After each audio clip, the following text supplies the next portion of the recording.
Yes, mga lods. Magandang araw sa ating lahat at ang gandang umaga po sa ating lahat. No, mga lods. At narito na naman tayo mga lods, no? At ito, nakaprepare yung ating pagkain mga lods at kakain na naman mga lods. Siyempre, kailangan natin kumain sa araw-araw, no mga lods, hindi pwedeng hindi. Dahil kaya tayo tumatagal mga lods dahil sa kinakain natin, sa pagkain natin. Kailangan natin kumain. Dahil pag hindi tayo kumain, hindi tayo tatagal. So, yun. Mga lods, no? Kailangan natin kumain. So, ito yung ulam natin, mga lods, no? Yung ulam natin ay ito, mga lods, may gata, no? May gata siya, mga lods, no? Ito. Ano ba isda ito? Yun. Yan, may gata siya mga lods, no? At merong pichay. Ayan. At siyempre mga lods, meron tayong tiniklan mga lods, oh. Meron pa tayong tiniklan na sa ano mga lods, burong isda mga lods, no. Ayan. So, yan yung ulam natin ngayon mga lods sa umagang ito. So, mga lods, at kain na tayo mga lods, no. Siyempre, bago ang lahat mga lods, kailangan muna natin magdasal. Magdasal is pagpapasalamat sa ating Panginoon mga lods sa biyayang ibinibigay niya sa atin sa araw-araw. So, let's pray mga lods.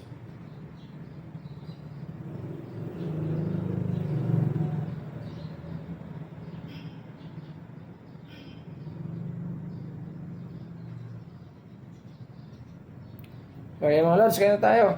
Alam mo itong ano mga lods, itong burong isda mga lods. Hindi naman siya masyadong maalat, no? Kasi ang ginawa ko dito mga lods, maraming kamatis. Tapos ginisa ko siya sa kamatis, maraming kamatis, sibuyas at bawang. So yan mga lods, tapos hinalo ko lang sa durog, ano ko lang siya, gusto lang siya mga lods, at ito na yung lumabas. Pagka tinikman mo mga lods, hindi naman siya masyadong maalat, na katulad na inaasahan natin na pag sinabing buro ay maalat. Pero ito mga lods, hindi masyado, no? Hindi masyado siya maalat. So masarap siya mga lods. So try niyo mga lods. Kaya lang nabilin to mga lods sa Bicol di ko alam kung mayroon dito sa Cavite mga lods o kaya sa Maynila yung natawag ng burong isda mga lods, no? Ayan, burong isda, pero sa Bicol to mga lods ay ang tawag nila dito ay dinilan. So ayan mga lods, oh. Okay, ito na yung ano natin mga lods. Ay kumain na.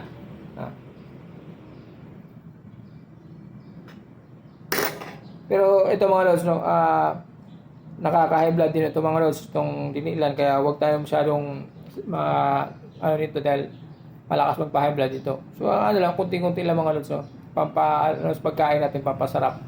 So ayan.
Ganito mga lods yung dinilan dito sa isda natin.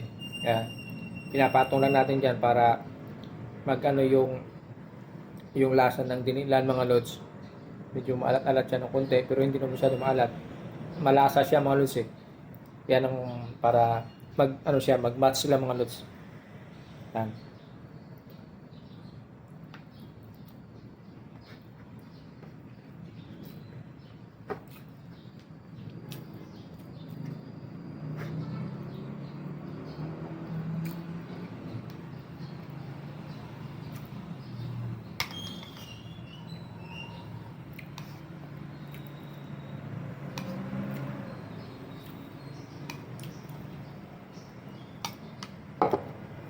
Yun yung, ito yung ating ulam mga lods. Simpleng ulam pero yummy. Ayan. Simple lang siya mga lods. Pero yummy siya.